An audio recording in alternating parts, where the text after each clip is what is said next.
Hi guys, today I want to talk to you a little bit about the family aspect of how they, handle our injuries. I'm right now laying down in bed trying to rest my pelvic floor so I can, you know, kind of try to get up on my feet later on. I'm still unable, sadly, to wear a pessary, so that should ideally help me to stand and walk better. Um, but yeah, basically, by my health being destroyed, um, then my son's life is also really severely affected.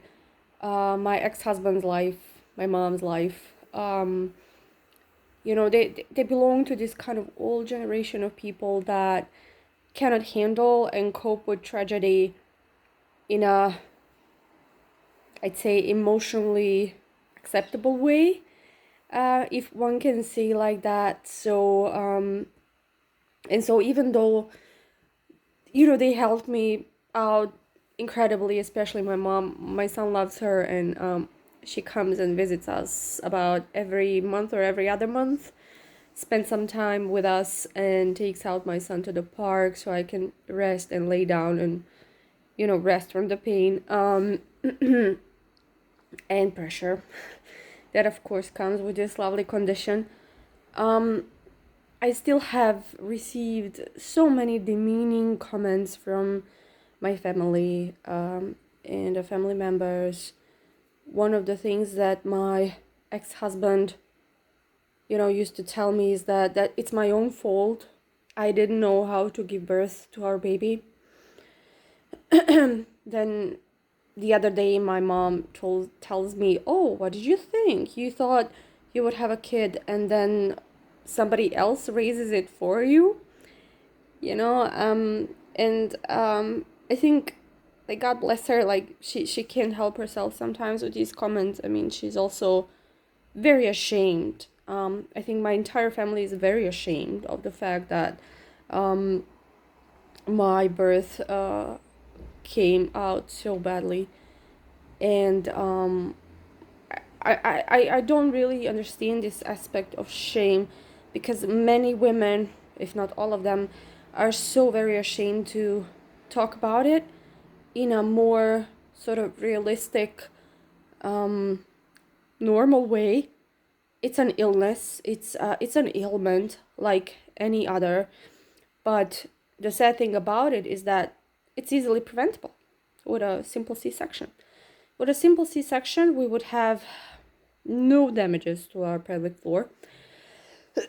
And you know um together with some kind of bringing some kind of order into vaginal birth, whereas vaginal birth is treated so broadly, like it's a natural thing, whereas actually it's not. When you are in a hospital is allowed to use all kind of tools and all kinds of means to assist or accelerate or whatever help help the birthing process by destroying your pelvic floor. There was a great thing talked about this, whereas a podcast with Peter Dietz. He's the world's most famous urogynecologist that actually he actually spoke up and you know uh, spoke against the birth injuries, and raised his voice trying to say that women are being treated like sheep, and nobody's being nobody's telling us about these injuries, and we are not giving an informed choice about the course of our birth, or actually what the consequence of the vaginal birth can be. And he got fired. I'm sorry, he got fired. There was a whole thing, there's a whole article about it. I mean, he got another job, and I mean, he's working, but I think then there's something that tells you that the broader public is simply not ready to hear this. I think this topic will be perhaps more open, or dealt with in an appropriate way, like in 100 years or so. I mean, I don't know, but I won't be there. I won't be alive. Um, but yeah, it's a totally devastating, debilitating condition that just ruins your life.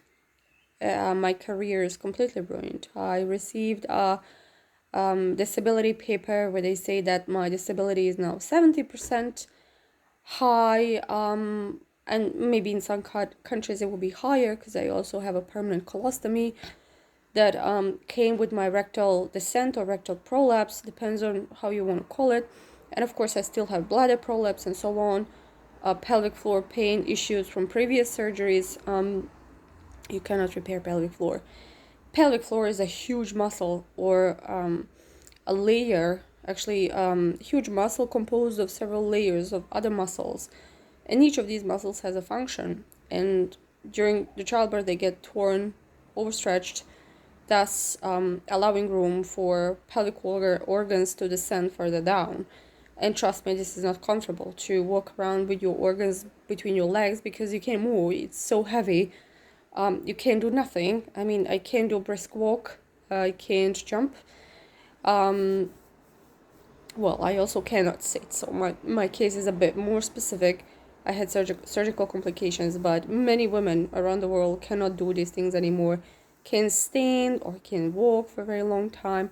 So it's the world's most underrated invisible disability right now.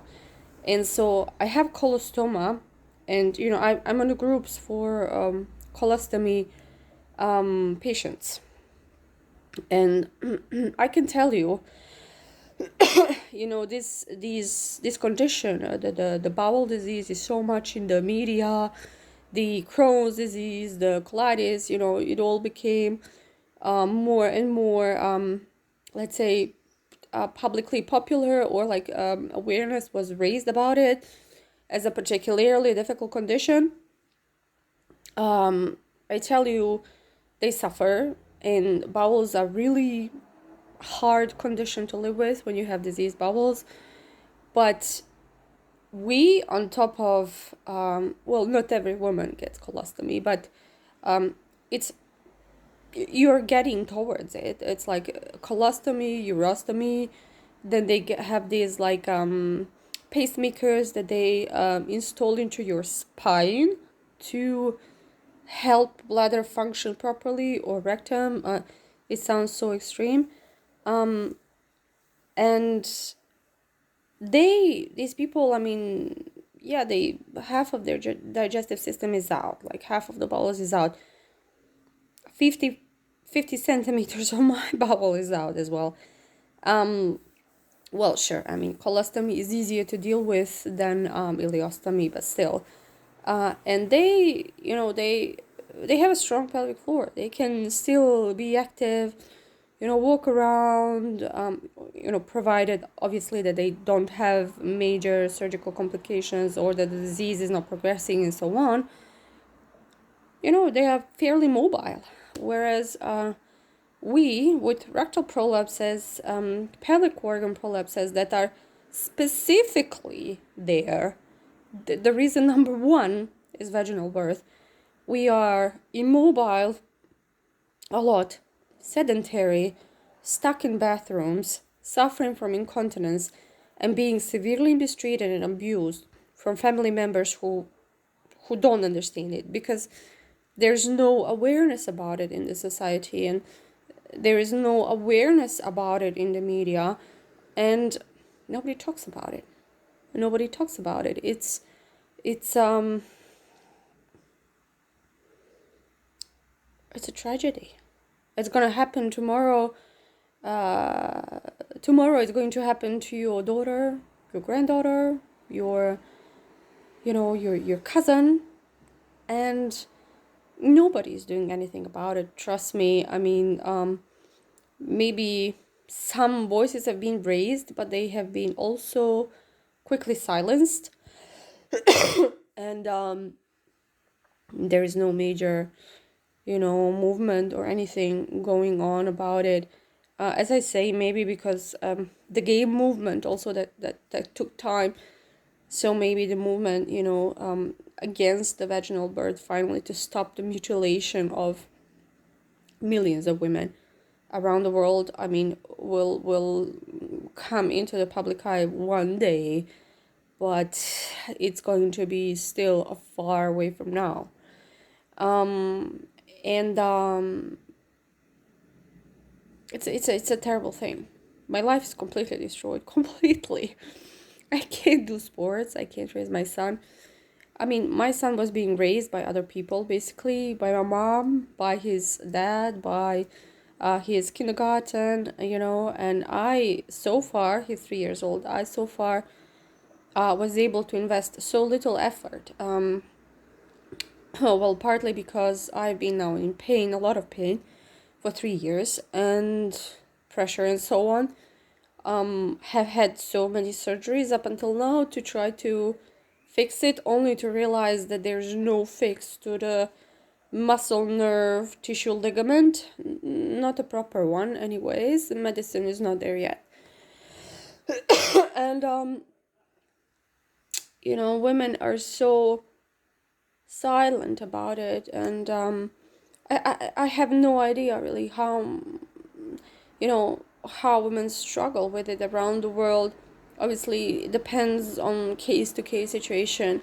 But I think overall the picture is grim. It's just that, it's a shamed, it's a huge shame to step out into the media light and say, yeah, my life got destroyed, my life is shit because I gave birth to my children vaginally and now my organs are hanging out of me and I'm severely disabled with it. For some reason, there's some shame, there's some stigma to it. I still don't get it. And when I do, I'll let you know. So far I haven't had any progress yet done with my surgeries. I will soon post it as inspiration hits me. I will post more about my upcoming appointment that I have with my next surgeon that will hopefully take my case, because my so far treating surgeon thinks that he should do no more surgery. Well, he partly thinks I'm kind of crazy, that he went overboard. He's scared because I had surgical complications over on a major scale. So, so yeah, I mean, and I also speak about this with my brother, who I think is one of the rare people who actually gets me, because he's going through something similar. And I mean, he's very smart. He understands how people in society work on a larger scale. And he also tells me that really suing this hospital is going to be very, very tough. I mean, for a successful lawsuit, like the kind of where Johnny Depp sued his ex-wife Amber, that really takes millions, like to find a court expert that the judges and the jury will listen to and value their opinion takes some serious money, which I don't have. So I'm not very hopeful about my court case, and I don't I'm not able to work and to raise that money. And so yeah, it's depressing. It's really depressing that to think about it every day, that all these women are being completely destroyed all across the world on a global scale, and the system supports it. This is supposed to be modern society, it's not middle age, and yet somehow we are still in middle age when it comes to many things. Well, specifically including vaginal birth. And also there is one more interesting thing, and I can leave you to this thought. Why is it that famous people don't suffer from this condition? I've looked everything and everywhere. I've rummaged through any kind of let's say gossip, um, online news portal, and I wasn't actually able to dig out anything on, any famous person. They just keep popping out these babies and they're fine somehow. And it's crazy to me. How is it that these people are protected and we, the commoners, are not? So yeah, maybe you can dwell on that question until the next video.